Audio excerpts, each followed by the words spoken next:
mwezi huu Oktoba, serikali ya Jamhuri ya Muungano wa Tanzania imepokea msaada usiokuwa na masharti yoyote wa jumla ya shilingi za Kitanzania bilioni 83.69 au bilioni 84. Ikumbukwe kuwa huu ni msaada kwa matakwa ya serikali ya Uswizi kwa serikali ya Jamhuri ya Muungano wa Tanzania kwenda kusaidia sekta ya afya nchini. Kwa hiyo hawa ni marafiki zetu wa kweli na tunawashukuru sana kwa msaada huo. Mheshimiwa Balozi, naomba nifafanue kwa kifupi lengo la kila msaada kwa misaada hii ya leo ambayo tumesaini hapa. Mradi wa uboreshaji wa afya na uimarishaji wa mfumo wa afya tumepata faranga milioni 9.75 ambazo ni sawa na shilingi bilioni 24.51. Lengo kuu la mradi huu ni kuimarisha mifumo ya afya hapa Tanzania kwa kupitia mfuko wa afya ya jamii ulioboreshwa wenye malengo mahususi kama ifuatavyo.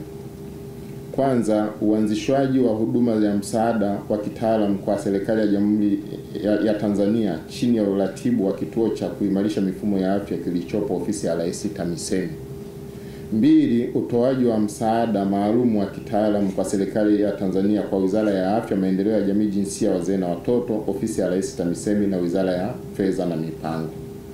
Na mwisho, uundaji wa kituo cha mawazo rejea think tank ya kitaifa kama kamati tendaji ambacho kitaainisha pengo katika ujuzi na namna bora ya kuziba pengo hilo kwa utaratibu ambao utaendana na utumiaji wa mfumo wa afya ya jamii ulioboreshwa. Mfumo wa kupata dawa hata kwa wauzaji binafsi unaojulikana kama Jazia Prime Vendors, na usimamizi wa teknolojia ya afya. Programu ya pili ya kutokomeza malaria Tanzania tumepata faranga milioni 6 ambazo ni sawa na bilioni 15.08. Lengo kuu la programu hii ni kuendeleza mafanikio makubwa ya kudhibiti malaria ambayo Tanzania imeyapata kwa kutumia mbinu mbalimbali katika kipindi cha utekelezaji wa malengo ya maendeleo ya milenia, yani kuanzia mwaka 2000 mpaka mwaka 2015.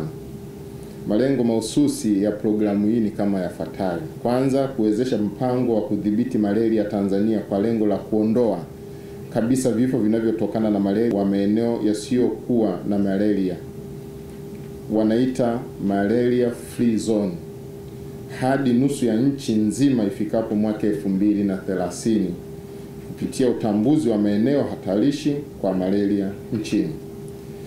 2, kuwezesha Tanzania kuwa na ushirikiano wa nchi jirani kupitia taasisi za kiuchumi na za kikanda kutekeleza mikakati ya kisekta ya kuzuia maambukizi mapya ya malaria.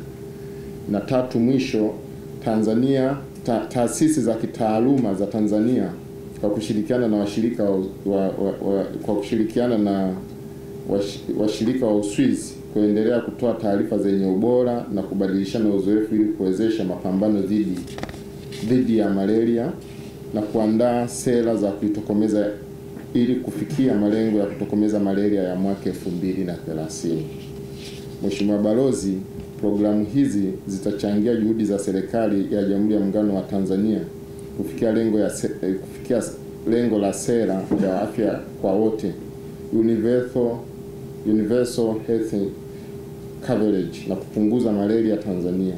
Hii pia inadhibitisha ushirikiano wa kirafiki uliodumu kwa miaka mingi kwa lengo la kuboresha maisha ya watu wetu. Mheshimiwa Balozi, nchi zetu mbili zina uhusiano mzuri sana kama nilivyothibitishwa na ongezeko la idadi ya miradi ya maendeleo inayofadhiliwa na serikali ya Uswizi. Miradi ya programu zinazoendelea kugharimia zaidi ya faranga milioni 65.3 sawa na shilingi bilioni 164.12, na miradi iliyokamilika ya faranga za Uswizi milioni 59.87 sawa na shilingi bilioni 150.87 ambayo ni misaada. Tunashukuru sana serikali ya Uswizi. Kiasi hicho cha fedha nilichokitaja hapo cha bilioni kwa miradi ya maendeleo iliyokamilika, ambayo walitupatia misaada, ni misaada, sio mikopo, ni misaada na haina masharti yoyote ambayo ni hasi kwa upande wa serikali, na ndio maana tumekuwa tukiipokea na leo tena hadharani tunaipokea kwa kuwa tumeichambua tukaona haina masharti hasi kwetu na ni misaada itakayotusaidia sana kwenye sekta ya afya. Na kama mnavyofahamu, mara zote serikali haina fedha za kutosheleza mahitaji yaliyopo. Kwa hiyo wanapotokea wadau kama hawa kwetu, sisi tunawathamini na kuwapongeza kwa jitihada zao za kuona namna tunavyopambana na kutokomeza malaria nchini. Kama ilivyopangwa, ifikapo mwaka 2030 malaria inatakiwa kuwa imetokomezwa yote kabisa. The Health Promotion and System Strengthening Project, HPSS, was initiated in 2011 for the purpose of collaborating with the government of Tanzania in improving the community health fund so that basic health insurance is accessible to more citizens. This third phase represents an exit phase as Tanzania's single national health insurance matures. We understand that the increase in the premium from 10,000 shilling to 30,000 shilling per household of 6 has slowed down the enrollment of households. We hope that this will not negatively impact access to healthcare. Mikataba ambayo imeweza kusainiwa leo kati ya serikali ya Jamhuri ya Muungano wa Tanzania na serikali ya Uswisi. Dokumenti hizi tuliweza kushirikiana vizuri kuipitia ili tuone namna gani italeta tija hususan ya maendeleo kwa taifa letu. Kwa hiyo kuahidi na niwaahidi utu wa Tanzania kama wizara tutashirikiana ipasavyo kwa sababu tumelenga katika hayo maeneo makuu mawili. Eneo la mifumo tunaangalia hasa ni namna gani tutaweza kuifikia afya kwa wote tuliyodhamiria inapofikia mwaka 2030 kama jinsi tulivyoadhimia kuyafikia malengo yetu yale ya kidunia. Kwa hiyo hili limelenga kwenye eneo la bima ya afya ya jamii, na eneo hili Mheshimiwa viongozi tumepiga hatua kubwa sana.